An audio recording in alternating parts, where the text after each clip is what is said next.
জাতীয় সম্মান অবমাননা প্রতিরোধে সংশোধনী বিলে আপত্তি।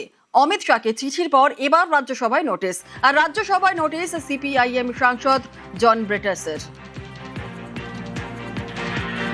জাতীয় সম্মান অবমাননা প্রতিরোধ সংশোধনী বিলে আপত্তি। অমিত শাহকে চিঠির পর এবার রাজ্যসভায় নোটিশ। আর রাজ্যসভায় নোটিশ সিপিআইএম সাংসদ জন ব্রিটাসের। আরো বিস্তারিত জানাবে মৈত্রী আমাদের সঙ্গে রয়েছে। মৈত্রী, দেখো, গতকালই কেন্দ্রীয় স্বরাষ্ট্রমন্ত্রী অমিত শাহকে এই বিল পেশের আপত্তি জানিয়ে চিঠি লিখেছিলেন জন ব্রিটাস, এবং আজকে আর্টিকেল রুল 67 অনুযায়ী আপত্তি জানিয়ে নোটিশ দিয়েছে জন ব্রিটাস। এই যে prevention of insult to national honour amendment bill 2026-এর ইন্ট্রোডাকশনে আপত্তি জানালেন জন ব্রিটাস।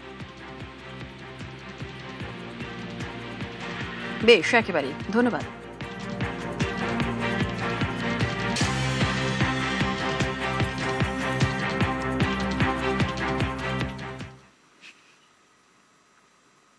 খেলা শুরুর আগে ম্যাচ প্রায় পকেটে।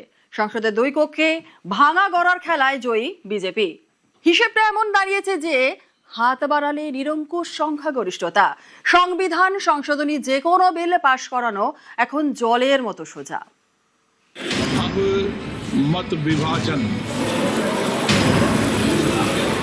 এপ্রিলের 16 থেকে 18 তারিখ বসেছিল সংসদের বিশেষ অধিবেশন, কিন্তু সংবিধানের 131তম সংশোধনী পাশ করাতে পারেনি কেন্দ্রীয় সরকার। লোকসভায় বিলের সপক্ষে 2/3 সংখ্যাগরিষ্ঠতা জোগাড় করতে ব্যর্থ হয় কেন্দ্রীয় সরকার। সেই ঘটনার 3 মাস 3 দিন পর সংসদে বাদল অধিবেশন শুরু হচ্ছে এবং সংসদের ভেতরের অঙ্কটা আমূল বদলে গিয়েছে। দিল্লির রাজনীতিতে কান পাতলেই শোনা যাচ্ছে একটাই গুঞ্জন, মিশন 360। কি এই মিশন 360? লোকসভার মোট আসন 543, তার মধ্যে বর্তমানে কার্যকরী আসন 540। 2/3 সংখ্যাগরিষ্ঠতা হচ্ছে 360। এপ্রিলে 360 সাংসদের সমর্থন আদায় করতে পারেনি কেন্দ্রীয় সরকার। এবার পরিস্থিতি কেমন? 2024-এর লোকসভা নির্বাচন অনুযায়ী সংসদে এনডিএর মোট আসন 293, কিন্তু বাস্তবের মাটিতে দাঁড়িয়ে পরিস্থিতিটা আলাদা। বিশেষ করে পশ্চিমবঙ্গে তৃণমূলের হারের পর পরিস্থিতি আরও বদলে গিয়েছে।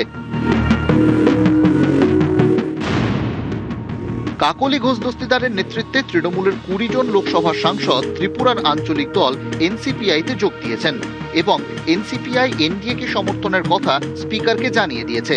তার সঙ্গে উদ্ধবপন্থী শিবসেনার 6 সাংসদ একনাথ শিন্ডে শিবিরে চলে গিয়ে এনডিএর শরিক হয়ে গিয়েছেন।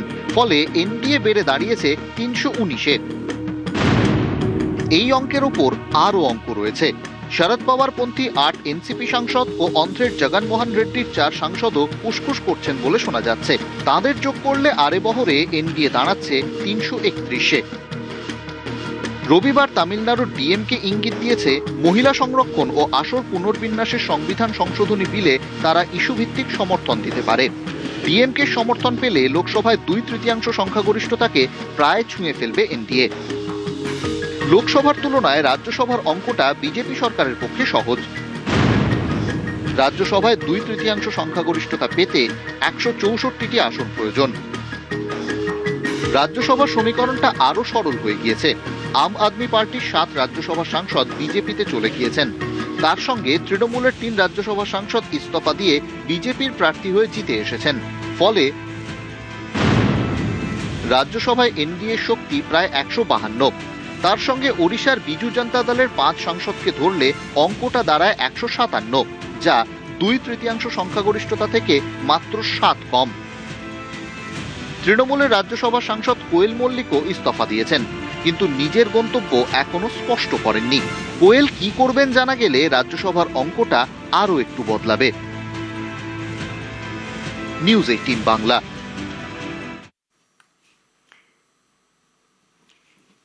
সন্তোষ মিত্র স্কোয়ারের দুর্গাপুজোর থিম বন্দে মাতারাম। কাল হয়ে গেল খুঁটি পুজো, আর তারপরেই থিম প্রকাশ। সন্তোষ মিত্র স্কোয়ারের দুর্গাপুজোর এবার 91 পা। বন্দে মাতারামের 150 বছর, আর তার সঙ্গে শ্যামাপ্রসাদ মুখোপাধ্যায়ের 125তম জন্মজয়ন্তী। সব নিয়েই সন্তোষ মিত্র স্কোয়ারের পুজোর থিম। অধ্যক্ষ সজল ঘোষের কথায় হয় দেখতে হবে, না হলে 1 বছর পস্তাতে হবে।